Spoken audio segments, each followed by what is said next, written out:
Okay, so we're moving on to adding and subtracting fractions and mixed numbers. And people, believe it or not, don't seem to like fractions.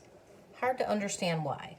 But most math teachers will tell you, even people who are in calculus, the breakdown sometimes isn't the really, really difficult math. The breakdown is the fractions, because you will always have to work with fractions. And fractions will eventually get to the point you literally can't put them into a calculator. They're too complex. You just have to know and understand how to work with fractions. So starting with the basics, the idea with adding and subtracting fractions is that you just can never add or subtract them unless you have a common denominator. You must get a common denominator because you don't ever add or subtract the denominators, and they have to be the same to be able to work with them. You get the same denominator by multiplying. You're going to create some equivalent fractions, and the ultimate rule of equivalent fractions is whatever you do to the bottom, you must do to the top. So you're going to figure out what did you have to multiply each denominator by to get that common denominator. Then you have to multiply the numerators by the same number you multiplied that fraction's denominator by. Okay, so common denominators, you must have them. So looking at some examples, okay, starting at the top with the more straightforward examples, 3/5 plus 4/5. Great. It already has a common denominator, which means my life is pretty easy right now. I don't have to do anything. That denominator is going to stay, and then all I do is add the numerators. 3 plus 4 is 7. And then even though I have an improper fraction where the top is bigger than the bottom, as long as it's in lowest terms, I'm okay. And since 7 and 5 are both prime numbers, this is lowest terms. I'm done. Looking over here, 9/10 minus 6/10. Well, the denominator is already 10, so I'm going to keep it. 9 minus 6 is 3. And 3/10 again, lowest terms, I'm done. Okay. Now, moving on to these next two. 4/9 plus 5/6. Those denominators are not common, and they need to be. So when I look for a common denominator, a lot of people just multiply the denominators to get the common denominator. That's not wrong. That still works. It just gives you a bigger fraction than you need to have. And sometimes the bigger the fractions, the more unwieldy they get, the more difficult they are to simplify. So if you can get a smaller denominator, that's always good. So there's a couple of things to look at. The first thing you want to look at is, does the smaller denominator go into the bigger one? Well, 6 does not go into 9, so 9 can't be the common denominator. But 9 and 6 do have a common factor in there somewhere, which means there is a denominator I can find that is going to be smaller than 54, which is 9 times 6. So I'm going to go down here and I'm going to do something similar to when I was simplifying. But instead of looking at the factors, the littler numbers that make up the larger number, I'm going to look at multiples, numbers I get by multiplying. So 9 times 1 is 9, 9 times 2 is 18, 9 times 3 is 27, and I could keep going, but now I'm going to try the 6. 6 times 1 is 6, 6 times 2 is 12, 6 times 3 is 18, and now I have a common denominator. My lowest common denominator is 18, and that's the one I want to use. So I'm going to come up here and I'm going to change my denominators to 18. Now I have to make an equivalent fraction. So I ask myself, what did I multiply 9 by to get 18? Well, I multiplied by 2. And if I multiply the bottom by 2, I better multiply the top by 2. So 4 times 2 is 8. There's my equivalent fraction. What did I multiply 6 by to get 18? I multiplied that by 3. So I need to multiply the numerator by 3, and I get 15. My numerator is 18.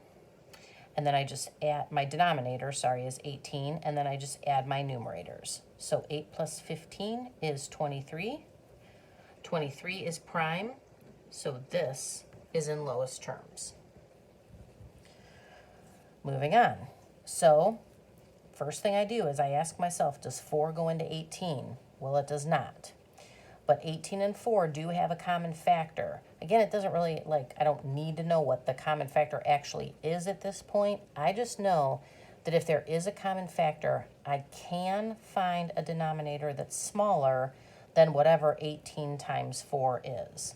So I'm going to do the same thing down here.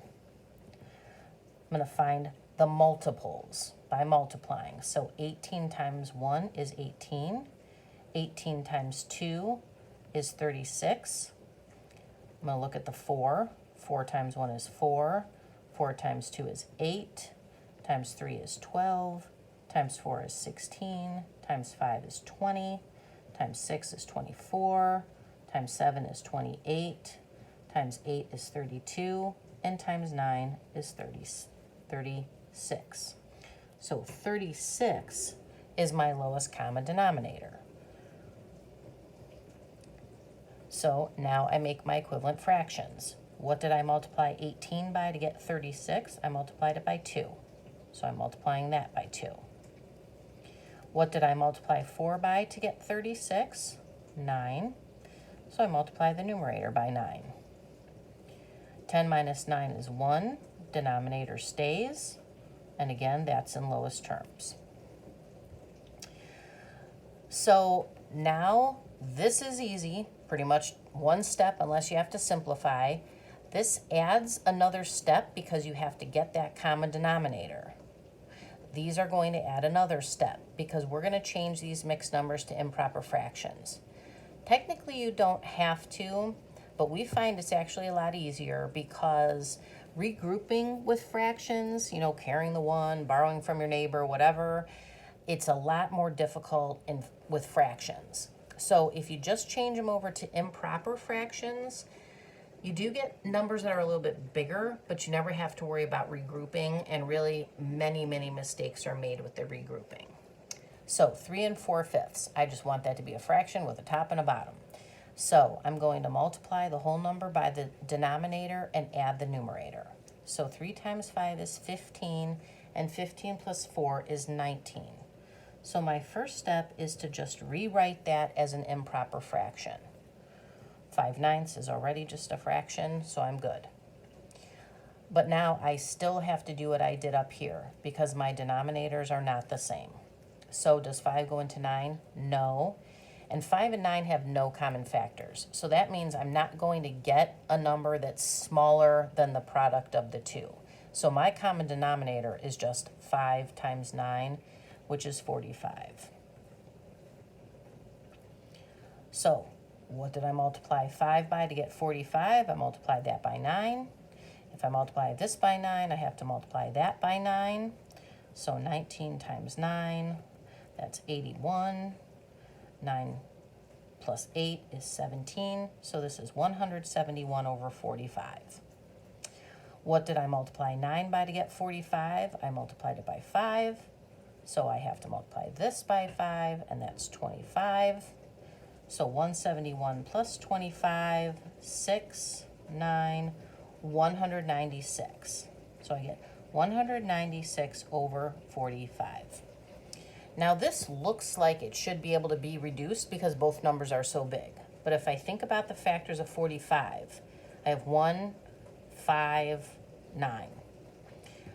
Well, 196 is not divisible by 5 because it doesn't end in a 5 or a 0. So now I have to check if it's divisible by 9. Well, remember the rule for dividing, is it divisible by 9? You add all the digits. Well, 1 plus 9 is 10, and 10 plus 6 is 16. 16 is not divisible by 9, so 196 is not divisible by 9. These two numbers have no common factors, so that actually is in lowest terms, and I'm just going to leave it, even though it's big. Okay? Then again, this time I have to change both of these mixed numbers to improper fractions. So 10 times 9 is 90, and 90 plus 4 is 94. Keep the denominator. 6 times 12 is 72, and 72 plus 9 is 81. So now I have improper fractions, but they don't have common denominators. So I have to find one. So I first ask myself, does 9 go into 12? No, it doesn't. But there is a common factor in 9 and 12, so I know that there is a number out there somewhere that is smaller than whatever the product of 9 times 12 is. So I'm going to do 9 and 12, and I'm going to start looking at multiples. 9 times 1 is 9. 9 times 2 is 18. Times 3 is 27. Times 4 is 36. And then I'm going to start looking at 12. 12 times 1 is 12. Times 2 is 24. Times 3 is 36. And there's my common denominator. 36. 36. Now I'm going to make my equivalent fraction. What did I multiply 9 by to get 36? Well, I multiplied it by 4, so I have to multiply 94 times 4. Okay, so 94 times 4, 16, 36, 37. So 376 is that numerator.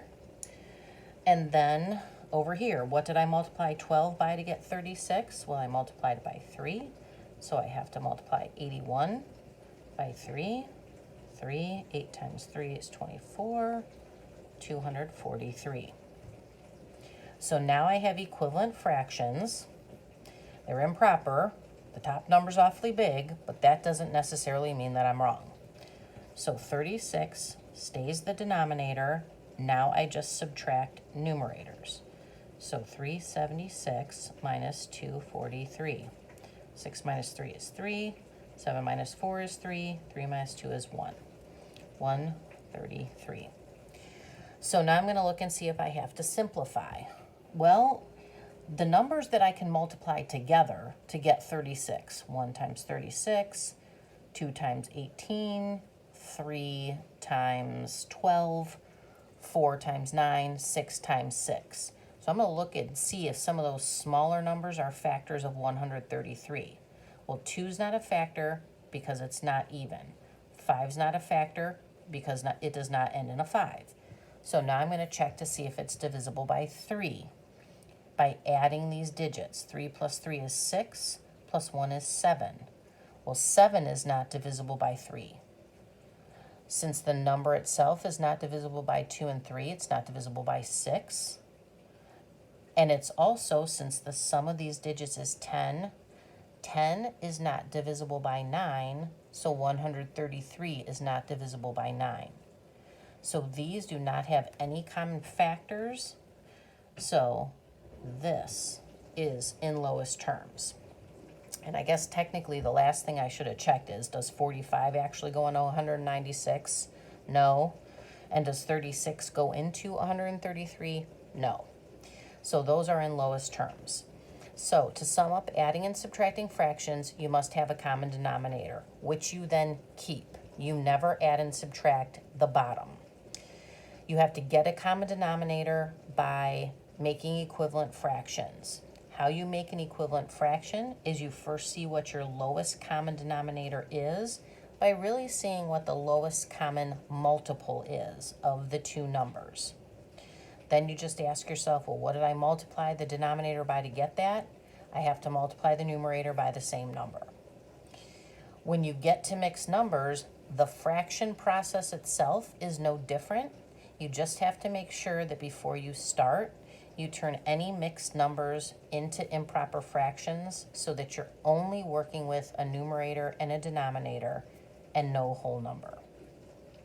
So that's it on adding and subtracting fractions. Again, this tends to be an area of great difficulty for most people. So when you're practicing, please, please, please ask some questions. Bye.